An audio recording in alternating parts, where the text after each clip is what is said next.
Proses menjumpai kepala sekolah untuk memohon izin melakukan diseminasi budaya positif aksi nyata modul 14 di sekolah bersama rekan-rekan guru di SMK Negeri 1 Pantai Labu. Kebetulan di SMK Negeri 1 Pantai Labu kami ada 2 orang.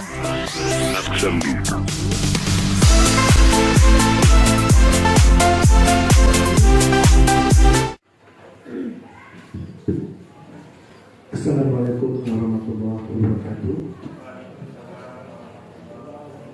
Selamat pagi dan salam sejahtera kita semuanya. Pertama-tama ucapan puji syukur kita kepada Allah Subhanahu wa Ta'ala, Tuhan yang Maha Esa, yang mana di pagi yang acara ini kita berkumpul di ruangan guru ini yang terguru dalam acara nantinya dari CPD calon guru penggerak angkatan 7 Ibu Erdi dan Ibu Bonita akan memanfaatkan program dari guru penggerak. Mudah-mudahan kita semuanya dan gurunya guru kesehatan selanjutnya dan umur panjang untuk kita semuanya. Baik kepada Bapak Ibu Guru, pagi hari ini tidak banyak yang saya sampaikan, mengingat waktu itu berjalan. Nanti mohon didengarkan apa yang disampaikan oleh 2 narasumber calon guru penggerak di sekolah kita. Kepada Bapak sekalian, mohon yang belum mendaftar menjadi guru penggerak silakan mendaftar. Mereka ada angkatan 7, ya. Sebentar lagi akan dibuka ke 9, ya. Jadi nanti mohon ikuti saja, nggak apa-apa. Memang sih kalau yang sudah tua-tua jangan, betul-betul nantinya waktu yang masing-masing muda dan energi ini ikuti. Kita nggak tahu ke depannya bagaimana program guru penggerak ini, tapi ikuti saja, ya. Masih muda ikuti saja, jangan mudah menyerah. Jadi sekolah kita sudah ada 2 calon guru penggerak. Mudah-mudahan untuk tahun depan kita sudah tambah lagi. Semakin banyak calon guru penggerak di sekolah, maka sekolah tersebut nantinya banyak panggilan guru tersebut ikuti fintech dan sosialisasi dan sekaligus pemanggilan nanti program-program tingkat captis. Jadi ya, kepada Bapak Ibu sekalian silakan ikuti, gak ada ruginya, semua sudah menguntungkan. Kemudian sebetulnya ada beberapa hal nantinya mau saya sampaikan, tapi intinya dulu ya kepada mereka, setelah mereka selesai nanti ada 3 hal yang perlu saya sampaikan pada sesi ini. Jadi kita dengarkan dulu nanti pemaparan beliau. Begitu sudah habis nanti ada penyampaian dari saya kembali di ruang ini. Jadi begitu selesai pemaparan mereka, kepada Bapak Ibu jangan bubar, ya. Jadi mohon tetap tinggal tempat. Kemudian kepada anak-anak silakan kasih tugasnya atau bagaimana, yang penting kelas aman, ya. Jangan ada kita dengar ada cabut dan cabut lagi, malu kita. SMK cabut siswa yang malu, ya. Makanya kita harus selanjutnya kita kepada narasumber. Dan wassalamualaikum warahmatullahi wabarakatuh. Selamat pagi untuk kita semuanya.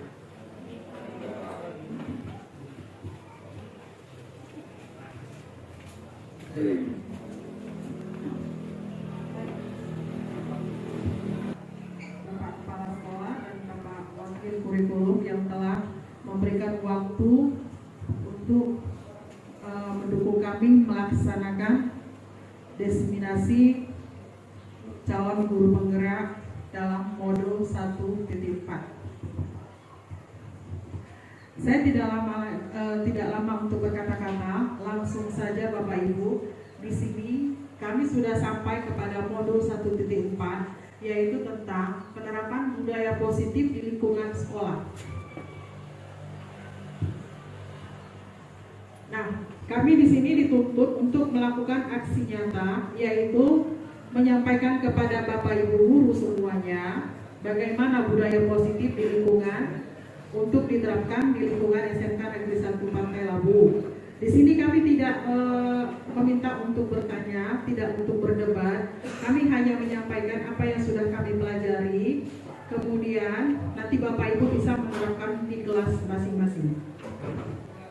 Adapun tujuannya, yaitu kami mau membagi pemahaman dan pengalaman dalam menerapkan budaya positif kepada Bapak Ibu guru semuanya yang ada di SMK Negeri 1 Pantai Labu.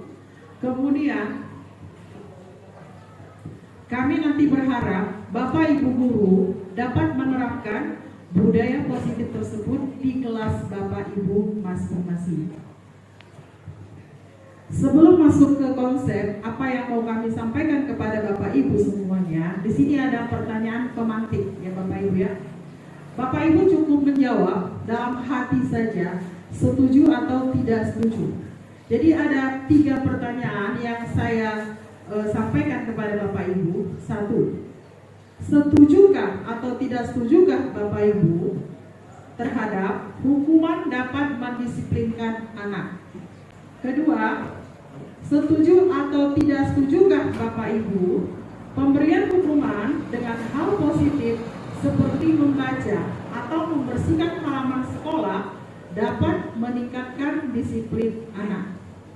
Yang ketiga, setuju atau tidak setujukah Bapak Ibu memberi penghargaan dapat meningkatkan motivasi belajar anak? Jawab saja di dalam hati. Namun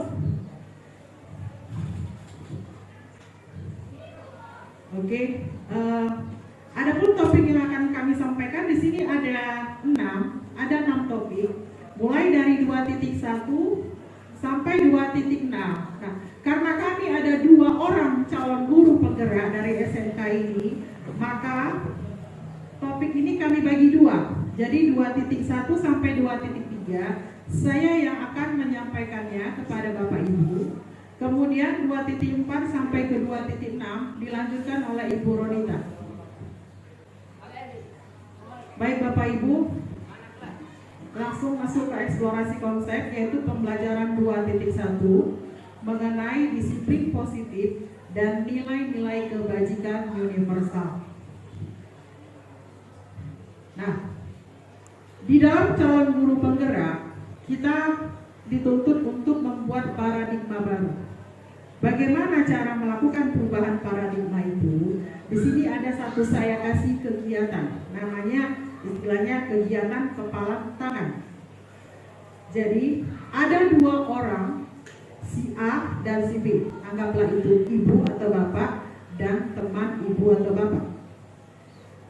Ambil secari kertas, kemudian sobekkan, lalu tuliskan benda atau sesuatu yang sangat berharga di dalam kertas tersebut.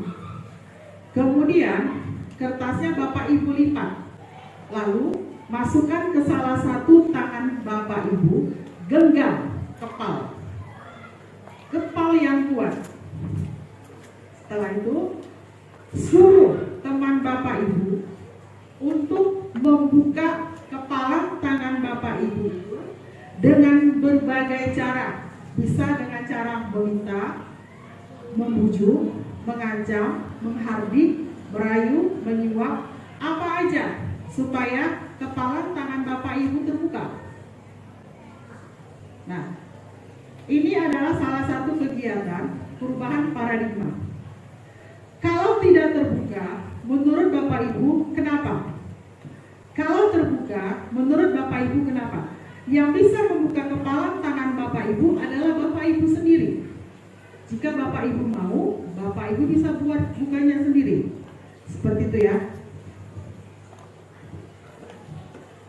Dari kepala tadi Bapak Ibu, kita bisa ambil ada namanya ilusi kontrol ataupun namanya teori kontrol diri ya Bapak Ibu ya, atau namanya teori pilihan.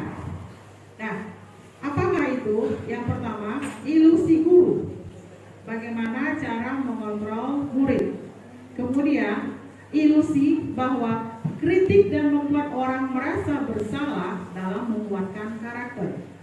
Yang ketiga, adanya ilusi bahwa semua penguatan positif efektif dan bermanfaat. Dan yang terakhir, bahwasanya orang dewasa memiliki hak untuk memaksa. Dari ilusi kontrol tersebut, di sini timbul pertanyaan, siapa sesungguhnya yang memiliki kontrol diri tersebut? Nah, ada dua stimulus, yaitu pertama stimulus respon, bagaimana melakukan ilusi kontrolnya. Bapak Ibu bisa baca di depan, ya. Kita kalau lama Bapak Ibu, karena masih ada lagi bukunya, Bapak Ibu bisa baca bagaimana stimulusnya. Terus teori kontrol apa yang Bapak Ibu pilih terhadap stimulus respon tersebut. Lanjut.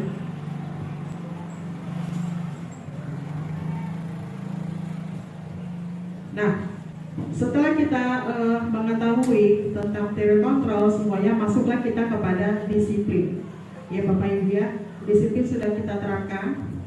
Jadi Bapak Ibu sudah lebih tahu apa artinya disiplin, bagaimana memaknai disiplin.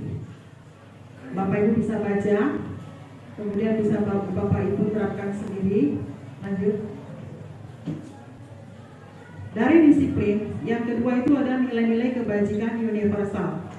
Ini hanya teorinya saja Bapak Ibu, apa itu nilai-nilai kebajikan, yaitu sifat-sifat positif manusia yang merupakan tujuan mulia yang ingin dicapai setiap individu. Nilai-nilai tersebut bersifat universal dan lintas bahasa, suku bangsa, agama, maupun latar belakang.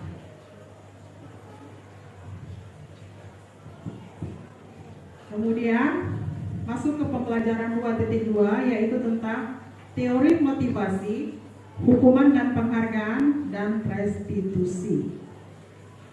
Untuk restitusi nanti itu akan disampaikan oleh Ibu Ronika. Yang akan saya sampaikan yaitu tentang teori motivasi perilaku manusia. Bahwasanya motivasi itu ada dua, yaitu eksternal dan internal.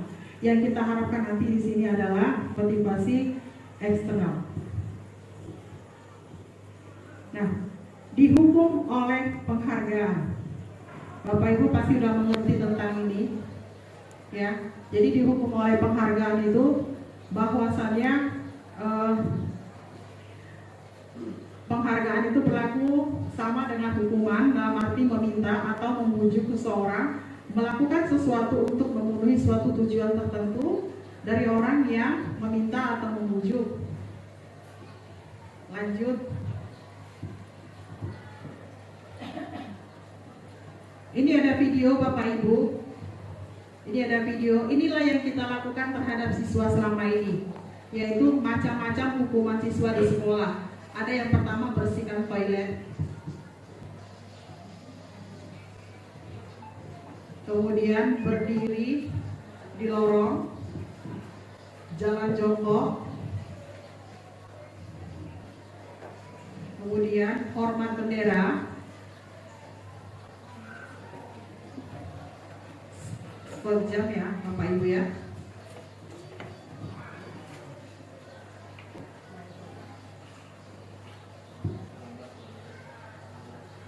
Berdiri satu kaki, push up. Nah, ini di guru penggerak, hal ini ternyata tidak diperbolehkan Bapak Ibu ya, dengan menghukum anak seperti itu. Nah, caranya bagaimana? Kasihlah dia konsekuensinya relevan dengan mapel Bapak Ibu. Jadi kalau si siswa membuat pelanggaran, beri dia keyakinan kelas untuk mentaati peraturan dengan mapel Bapak Ibu. Ini ada contohnya Bapak Ibu ya. Dia melanggar peraturan, kemudian si gurunya memberi dia tugas membersihkan lab mapel. Ini kebetulan pelajarannya pelajaran IPA. Lanjut. sini ada kegiatan juga saya kasih ke Bapak Ibu, yaitu namanya tugas perbedaan hukuman dan konsekuensinya. Ada tindakan guru, ada 7 tindakan guru. Di kolom sebelah kanan itu ada hukuman atau konsekuensi.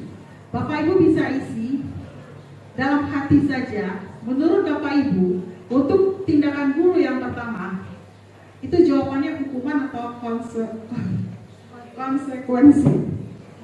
Demikian selanjutnya. Nah, ini jawaban saya. Tindakan guru mencatat 100 kali di dalam buku kalimat, saya tidak akan terlambat lagi karena terlambat ke sekolah. Itu menurut saya hukuman. Kemudian lari mengelilingi lapangan basket 2 kali karena terlambat hadir di sekolah, itu hukuman. Kemudian menggantikan kertas tugas teman yang telah dicoret-coret, itu konsekuensi. Memberikan tumpahan air di meja, membersihkan tumpahan air di meja tulis karena tersenggol pada saat belajar, itu konsekuensi. Murid disuruh untuk mengenakan sepatu seharian di sekolah karena tidak mengenakan sepatu hitam, itu namanya hukuman. Lari mengelilingi lapangan basket 2 kali karena terlambat 10 menit untuk pelajaran PJOK, itu konsekuensi.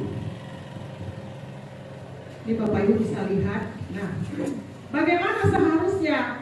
Seharusnya seperti ini Bapak Ibu. Jika hukuman itu sesuatu yang menyakitkan harus terjadi, maka konsekuensinya sesuatu harus terjadi. Kemudian, jika membuat hukuman anak sakit, maka konsekuensinya membuat anak merasa tidak nyaman dalam jangka waktu pendek. Ini yang Bapak Ibu kerjakan selama ini, dan termasuk juga saya. Jadi setelah saya mempelajari modul ini, saya merasa saya salah. Saya salah untuk diri saya salah. Setelah saya mempelajari modul 1.4, bahwasannya selama ini saya sudah melakukan budaya negatif. Ini ada restitusi nanti disampaikan oleh Ibu Ronita.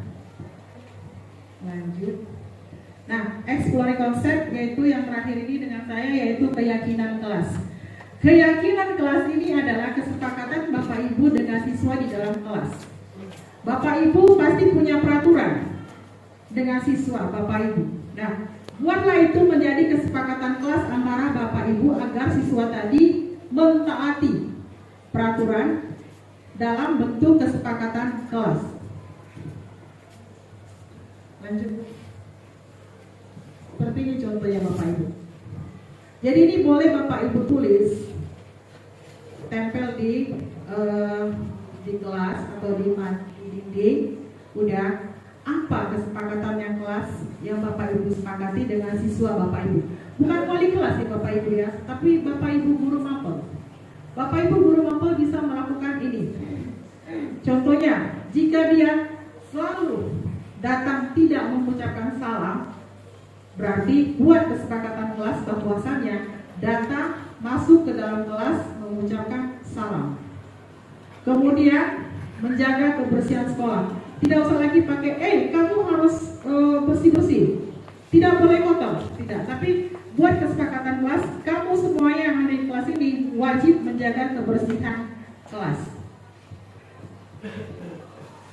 Lanjut. Dah? Stop. Enggak, naik atas lagi Bu Ronita. Ini dia peraturannya Bapak Ibu.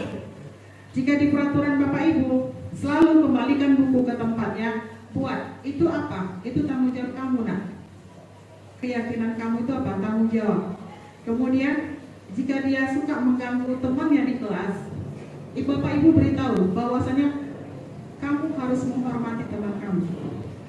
Kemudian jika dia suka melakukan kekerasan, Bapak Ibu harus memberikan dia keyakinan bahwasannya menghormati orang lain, kemudian jaga keselamatan, dan seterusnya sampai jangan berlari di kelas ataupun koridor. Itu keyakinan kelasnya berubah keselamatan dan keamanan. Demikian aja Bapak Ibu untuk dipahami.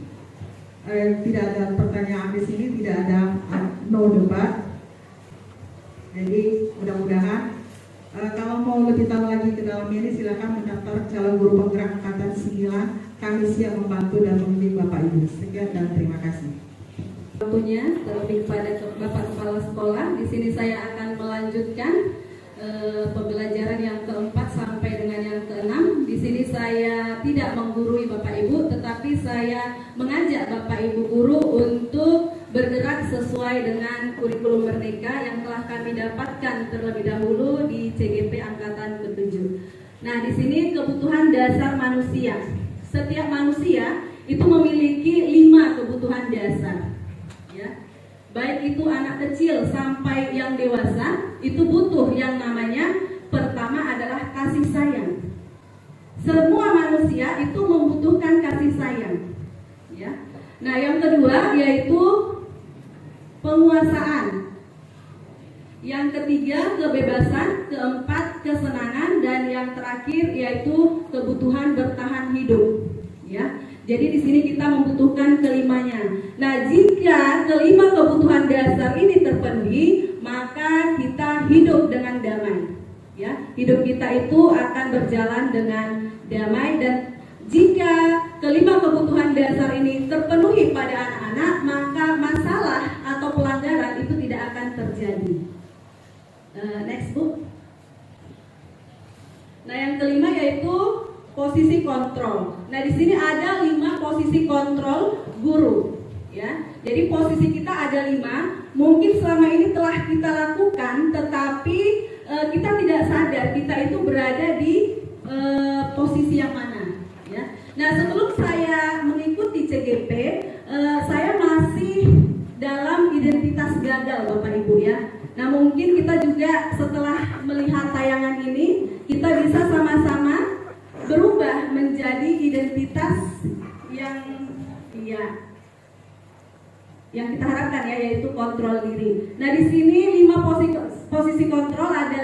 Yang pertama adalah sebagai penghukum, yang kedua sebagai pembuat rasa bersalah, yang ketiga yaitu sebagai teman, yang keempat adalah pemantau, dan yang terakhir adalah manajer. Nah, kelima posisi ini secara sadar atau tidak sadar telah kita lakukan. Namun, ya, kalau kita masih berada di posisi penghukum, artinya peran kita menghukum anak, dan sebagai pembuat rasa bersalah, ini kita masih dalam level identitas gagal. Ya, kenapa dalam identitas gagal? Nah, di sini ada beberapa efek atau dampak dari posisi penghukum dan membuat rasa bersalah. Nah, di sini ada beberapa poin, Bapak Ibu bisa baca. Ya. Nah, kemudian posisi yang ketiga adalah sebagai teman. Ya. Nah, sebagai teman ini ada positifnya dan ada negatifnya. Ya. Sehingga posisi teman ini masih dalam identitas berhasil atau sukses, tetapi ini masih mengharapkan imbalan. Ya, jadi murid itu melakukan sesuatu, ya, bukan dari kesadaran diri sendiri, tetapi ada sesuatu yang diharapkannya. Artinya kesadaran itu, budaya positif itu tidak lahir dari diri sendiri, tetapi karena ada sesuatu imbalan yang diharapkan. Ya. Nah, kemudian posisi pemantau ini hampir sama dengan posisi teman, sudah termasuk identitas berhasil, tetapi belum sempurna. Nah, posisi yang paling sempurna adalah kita sebagai manajer.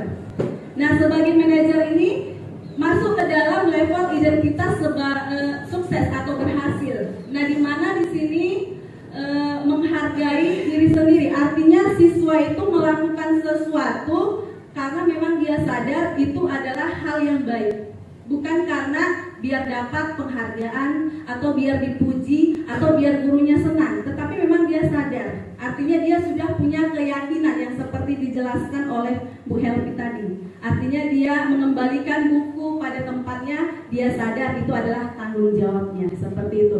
Kalau kehidupan kita, ya, saya ambil contoh, apa tujuan kita memakai helm? Kira-kira ada yang bisa jawab? Biar aman. Nah, kalau jawaban kurang aman berarti belum sadar diri, ya. Ya, jadi artinya tujuan kita memakai helm bukan anti polisi, ya atau tilang, tetapi untuk keselamatan seperti itu. Jadi dengan posisi kita sebagai manajer, kita berharap siswa itu memiliki kesadaran sendiri melakukan hal-hal positif atau budaya positif itu berkembang seperti itu ya Bapak Ibu. Nah ini ada contoh 5 posisi kontrol. Nah ini sebagai penghukum. Yang pertama sebagai penghukum. Yang kedua sebagai memberi rasa bersalah. Nah mungkin secara tidak sadar kita sering melakukan posisi sebagai pemberi rasa bersalah. Ya, misalnya di video ada ya jelas di situ, cuman karena ukurannya kecil jadi tidak tampak. Nah, jadi intinya di dalam program Guru Penggerak ini kita diajak untuk berada pada posisi manajer. Ya, nah di sini ada tugas, ya, di sini ada pernyataan-pernyataan.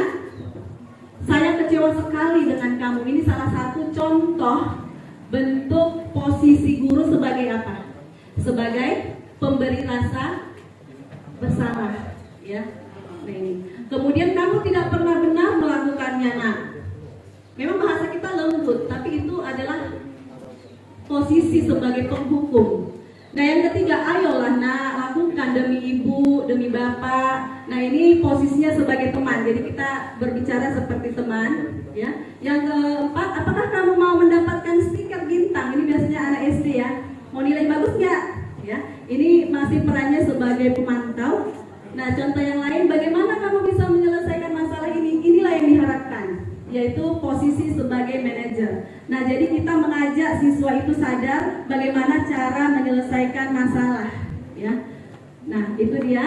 Nah, di sini peraturan pemantau konsekuensi atau hadiah berjalan sesuai dengan nilai-nilai manajer atau memperbaikinya. Jadi kalau ada masalah, siswa itu dapat menyelesaikan masalah itu sendiri. Itu yang diharapkan. Nah, yang terakhir adalah segitiga restitusi. Nah, segitiga restitusi ini menurut saya sangat menarik, ya, dan perlu kita terapkan. Kenapa? Segitiga restitusi ini ada 3 tahapan. Yang pertama adalah menstabilkan identitas. Jadi kalau ada siswa yang bermasalah di kelas atau pada kita, maka kita dapat menyelesaikannya dengan menerapkan segitiga restitusi. Langkah yang pertama adalah menstabilkan identitas.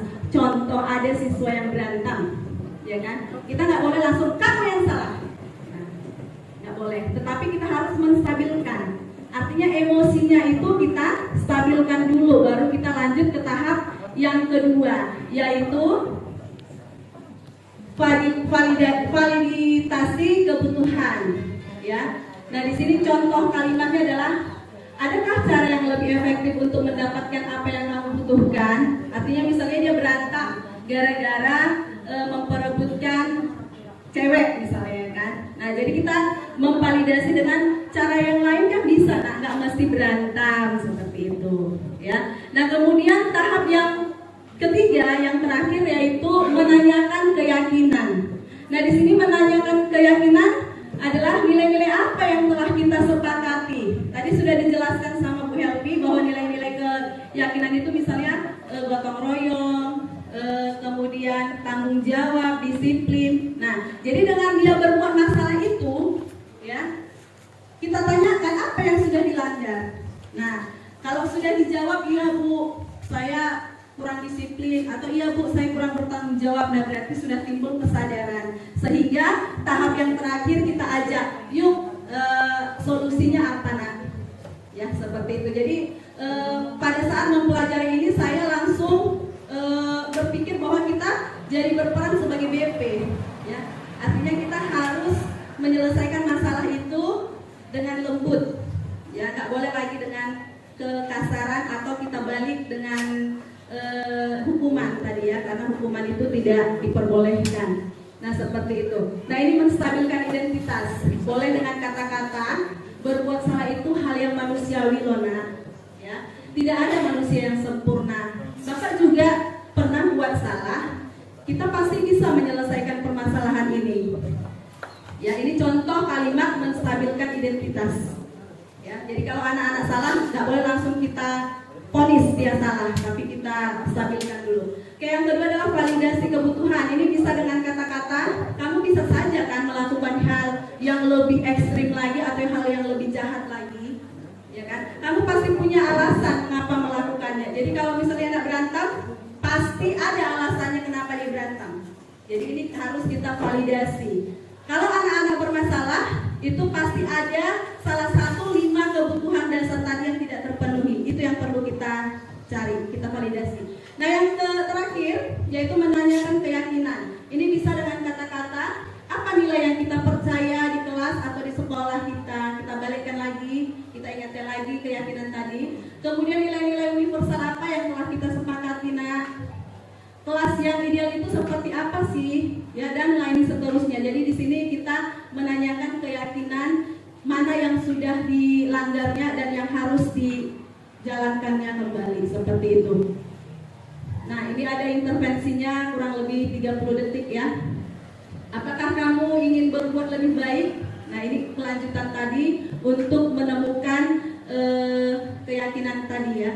Nah, kemudian dari penjelasan ini maka ada beberapa hal baru yang perlu yang dapat kita terima ya. Yang pertama, hal baru apa yang mengubah paradigma saya yang saya dapatkan.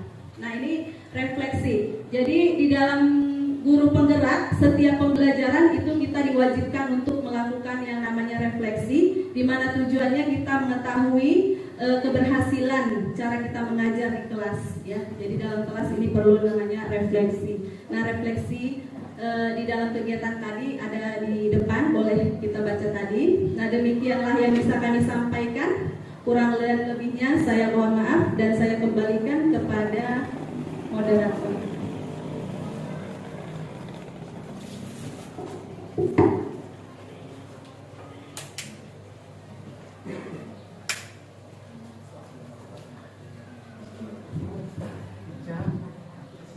Terima kasih kepada Ibu narasumber berdua. Siang ini kita dapat tambahan vitamin berupa metode pembinaan siswa kita yang terbaru yang dibawa oleh guru penggerak kita. Pada kita semua, mari kita coba renungkan, kalau bisa dipertajam di lapangan. Kepada Bapak Kepala Sekolah, kami persilakan untuk memberikan apresiasi terhadap kegiatan ini.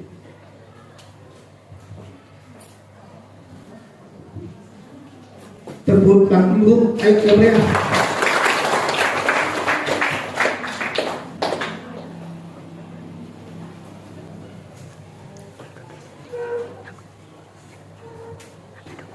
Ya, terima kasih kepada Bu Ronita dan Bu Elvi yang telah memaparkan yaitu sebagai segi positif bagaimana cara memberikan konsekuensi sekaligus hukuman kepada siswa. Mudah-mudahan dari awal ini, hari ini dan seterusnya kita bagaimana untuk berikan suatu hukuman itu dan konsekuensinya kepada siswa mudah-mudahan dengan baik ya, bukan sekedar hukuman saja kita berikan ya. Tapi saya yakin dan percaya di sini tidak seperti itu. Rata-rata hukuman itu ada sekadar saja ya, tidak seperti yang ada di YouTube itu ya. Penghukuman itu sampai semalam lihat di Kepala Sekolah SMP 3 Lubuk Bakam, Pak Juhu ya, menghukum siswanya, terakhirnya siswa pingsan dan terakhirnya beliau pun dipanggil kepolisian ya. Ada semalam kasusnya, tapi mudah-mudahan kita enggak. Yang itu Pak Sam ya, Pak Sam ya, BTR ya, iya. Kita berubah sekarang ini ya. Enggak apa-apa kita marah, tapi setelah marah boleh ya. Marah di hukuman yang mudah dan enak sama anak ya, yang tadinya hukuman ibu tersebut tidak membuli anak ya. Ya kan, Cipigi tadi ya, calon guru penggerak menyampaikan pemaparan lebih bagus yang mudah-mudahan ke depan yang besar. Bapak Ibu sekalian,